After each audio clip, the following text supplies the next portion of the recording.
Здравейте, вие сте с предаването директно по телевизия България ОНЕР. Знаете, може да ни слушате и на честотите на Радио България ОНЕР в цялата страна. Като начало ви предлагам да видите кои са темите, по които ще говорим в следващите 40 минути.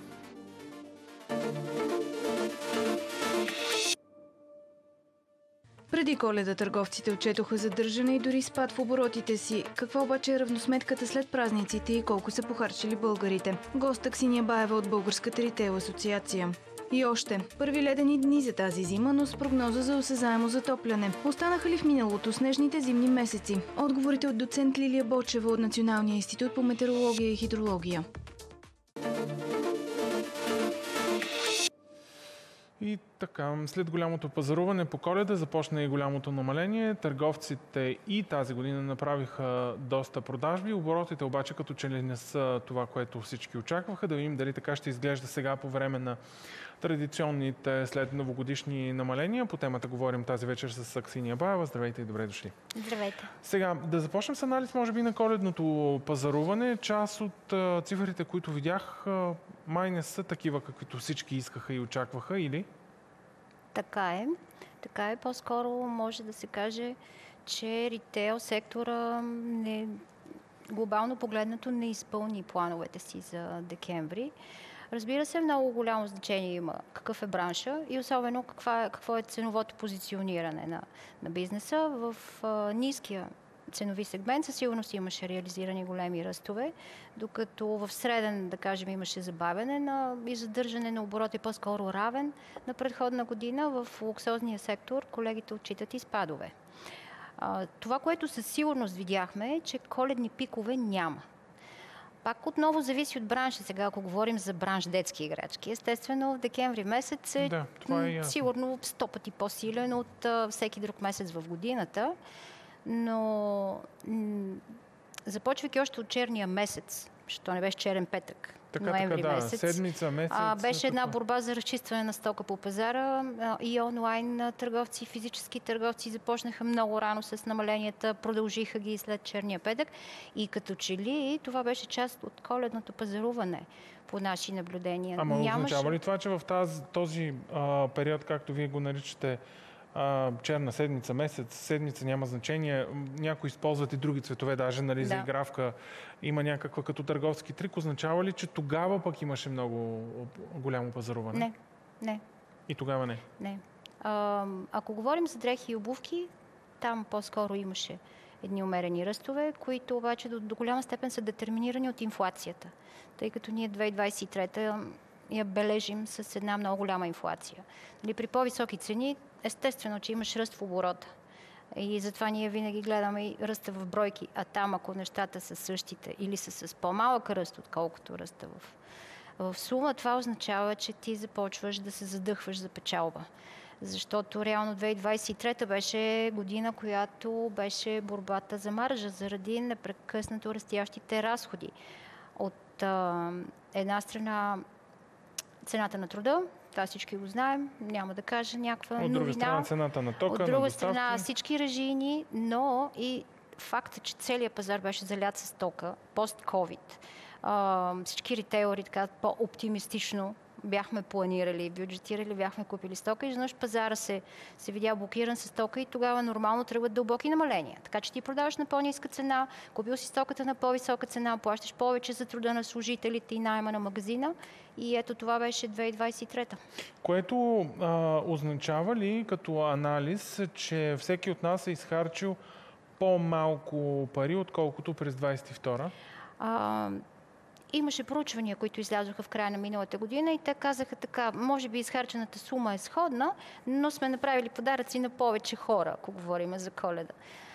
Тоест, да, по-скоро в средната бележка, в средната кошница има задържане и спад. Ако трябва да говорим за това какво предпочита българския клиент, по-скоро се ориентира към онлайн пазаруването или към физическите магазини?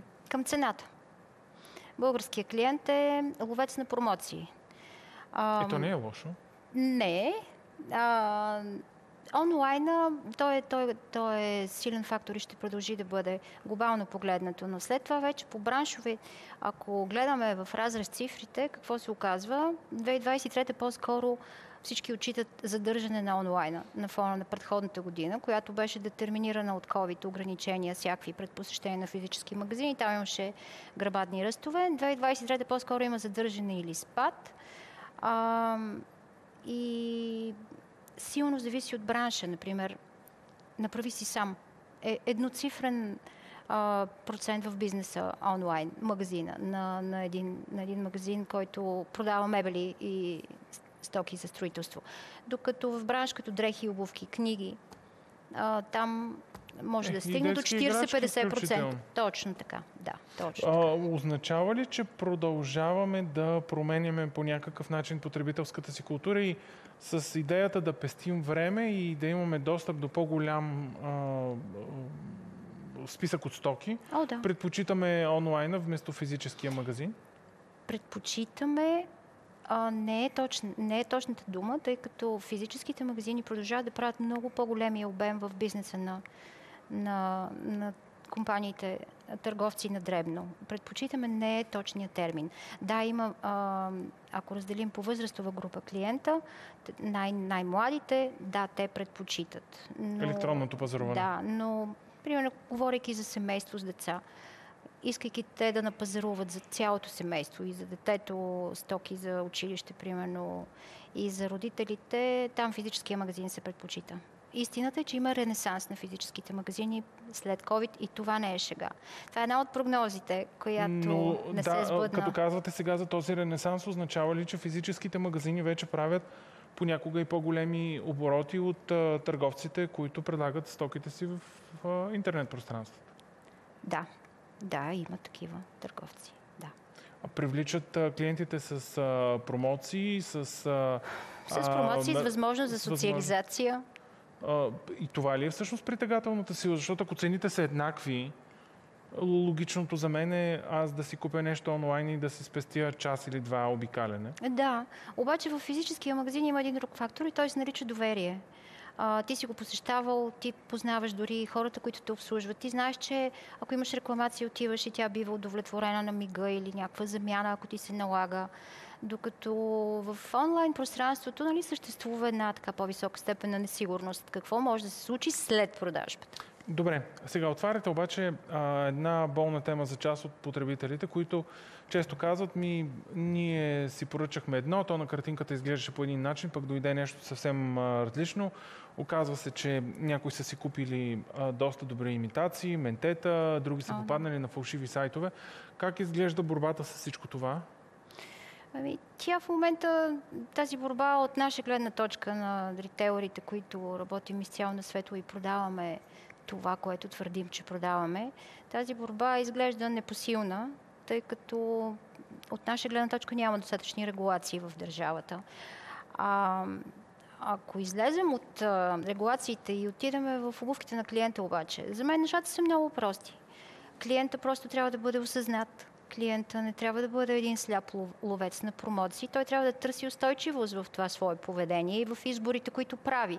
И в крайна сметка да избира големи утвърдени вериги магазини или пък любимия си квартален, който е ползвал много пъти, а не просто да стане жертва на една нелоялна реклама в Фейсбук, примерно. Да, обаче такива реклами аз самият също виждам, които са доста подвеждащи, зад които човек, ако е внимателен, ще разбере, че стоят лъжливи сайтове и реклами. Успявате ли да се преборите именно с това, с продаването на имитации, на големи търговски марки, сега да не посочвам имена, но и аз самия съм виждал такива. Реклама на конкретен продукт, маратонки, да речем, от позната марка. Кликваш върху него, всъщност се зарежда нещо, което много наподобява, но то всъщност не е, ако не си внимателен. Си поръчаш. Отговор е не. Ние не сме успели да се преборим с това, но то реално не е по силите на бизнеса. Тук са нужни регулации, и то сериозни. И пак казвам, клиента може много лесно да се предпази от това, като залага на сигурното и търси утвърдени магазини, в които да пазарува Какво обаче търси,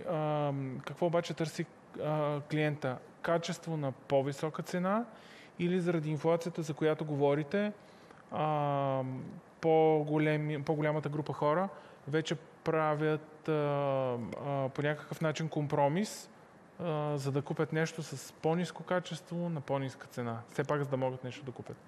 Второто е много валидно в последната година. Ние го наблюдаваме, то се вижда и по развитието на пазара. Все повече хората търсят по-достъпната цена. По-ниски класи за надолу. Точно така. Ние го виждаме в крайна сметка и по развитието на ритейл пазара. Ние виждаме абсолютен бум на магазини за евтини стоки. Те се отварят едва ли не на всеки ъгъл. Разбира се, винаги ще има една част клиенти, които ще търсят качеството и знаят, че евтиното излиза скъпо накрая. Тези хора са там. Те не са изчезнали, но уви, инфлацията по-скоро защото генерира има и такава група хора, които с нисък доход няма как да си позволят маркови дрехи или нещо, което наистина вие казвате, то ще има дълъг живот, но въпреки това не могат да си го позволят. Понеже сега влизаме в сезона на типичните януарски намаления и аз като клиент всеки ден съм бомбардиран от различни реклами.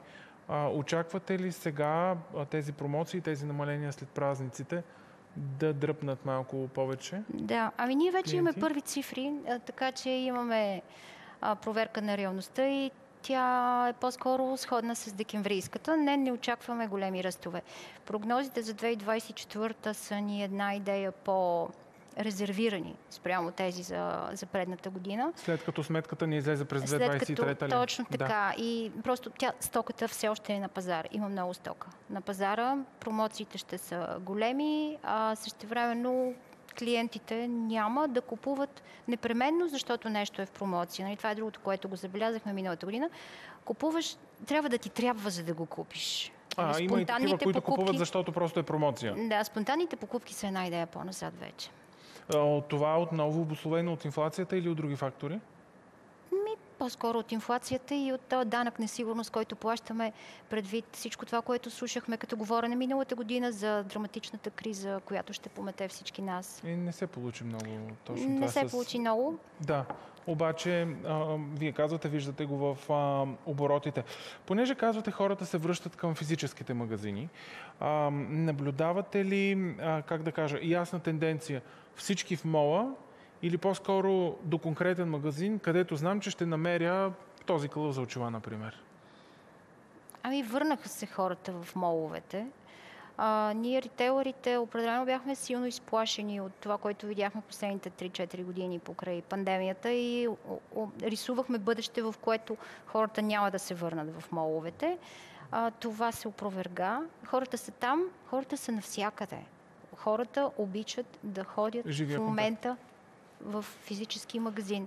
Това, което се случва миналата година и продължава и тази, и ще продължи и следващата, това е невероятен бум на създаване на нови търговски площи, така наречените ритейл паркове. Изпреварихте въпроса ми. Всъщност прочетох наскоро една статия, че тук в покрайнините на София се подготвя такъв много голям проект, който да наподобява световния аутлет вериги. Да. Ритейл парк или аутлет в ритейл парк, това е абсолютният тренд в момента, който за сега върви наравно с моловете, но ние всички очакваме, ние от бранша очакваме хората да се изтеглят към ритейл парковете по-скоро в бъдеще, по простата причина, че става много по-лесно. Ти паркираш пред магазина, влизаш, пазаруваш и си тръгваш, докато моловете имат една утежнена инфраструктура. Да, много магазини на едно място, но в крайна сметка ти не отиваш да пазаруваш всеки един от тях, не искаш да влезеш всеки един от тях и това е много губене на време. В днешно време знаем колко обичаме всички да го пестим. Да пестим времето си. Вие ми казахте в предварителния разговор, че дори в малки населени места вече има такива търговски паркове. Има ритейл паркове, се изграждат в населени места до 10 000 жители. Така че от една страна чудесно, прави се за клиента. От друга страна интернет продажбите със сигурност реагират негативно, защото се преразпределят оборотите. Затова една компания задължително трябва правейки физически магазини задължително, трябва да има онлайн и обратно, както виждаме огромни примери в световен мащаб на онлайн магазини започват да отварят физически, примерно Амазон. Това не е случайно. Това не е случайно, защото всъщност единствено ако една компания е омниканална, тогава може да устоява на промените на бизнеса, а те са много и са чести. Да, и върват тези промени успоредно с нагласите на клиента и необходимостта на това, което хората искат да купят. Да, психологията много се променя на клиента. Действително, особено след пандемията. Добре, да видим как ще изглежда 2024. Вие казвате, вече има ясна картина покрай намаленията. Може би след месец-два ще можем да го обобщим това. Благодаря ви за участието. Ние се връщаме в студиото само след минути и реклама сега.